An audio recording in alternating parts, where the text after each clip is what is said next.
చేతన్ పాకిస్తాన్ ని కొట్టడం పెద్ద మ్యాటరే కాదు, కానీ ఆ బలహీనుడు వెనకాల కూడా ఒక బలం ఉంది, అదే చైనా. చైనా లిటరల్లీ మన ఇండియాని చుట్టేసింది చేతన్. ఫస్ట్ నేపాల్ చైనాతో 1389 కిలోమీటర్స్ బార్డర్ షేర్ చేసుకుంటుంది. డే బై డే ఇండియాతో ట్రేడ్ తగ్గించుకుంటూ చైనాతో ట్రేడ్ పెంచుకుంటుంది. 2019 లో చైనా నేపాల్ కి డబ్బులు ఇచ్చి మరి ఉత్తరాఖండ్ లో ఉన్న 300 స్క్వేర్ కిలోమీటర్స్ ఏరియా వాళ్ళ మ్యాప్స్ లో చూపించమని చెప్పింది. దీనివల్ల బార్డర్ ఇష్యూస్ రేజ్ అయ్యాయి. సో ఈ ఇష్యూస్ వల్ల ఒకవేళ వార్ జరిగితే నేపాల్ చైనాకి ఎక్కువ సపోర్ట్ చేస్తుంది. ఇకపోతే పక్కన ఉన్న భూటాన్, వెస్ట్ భూటాన్ ని సౌత్ టిబెట్ అని చెప్పేసి చైనా ఆక్యుపై చేసింది. అప్పుడున్న కాంగ్రెస్ గవర్నమెంట్ ఏమీ చేయలేదు, ఎందుకంటే అప్పుడు మనకి ఇంటర్నేషనల్ కనెక్షన్స్ అంత స్ట్రాంగ్ గా లేవు.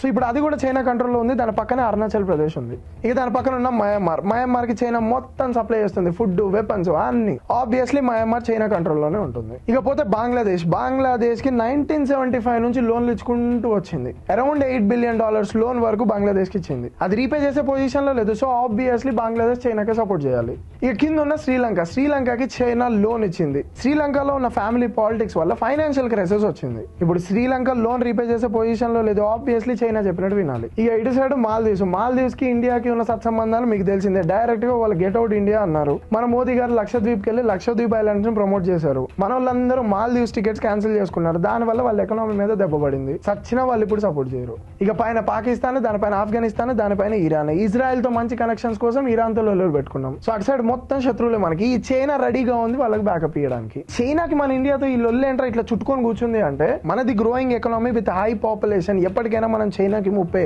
అలాగే మొన్న ట్రంప్ టారిఫ్ల వల్ల ఎన్నో మ్యానుఫ్యాక్చరింగ్ హబ్స్ మన ఇండియాకి షిఫ్ట్ అవ్వబోతున్నాయి. సో ఆబ్వియస్లీ ఇండియా ఎప్పటికైనా చైనాకి థ్రెడ్. సో మనల్ని అంతం చేయాలి అని China plan. So Indian youth కి నేను చెప్పాలనుకుంటుంది ఏంటి అంటే, పాకిస్తాన్ చీరదేంగే, మోదీ గారు నాకు 2 గన్లు ఇవ్వండి, నేను వెళ్ళి పాకిస్తాన్ మొత్తం.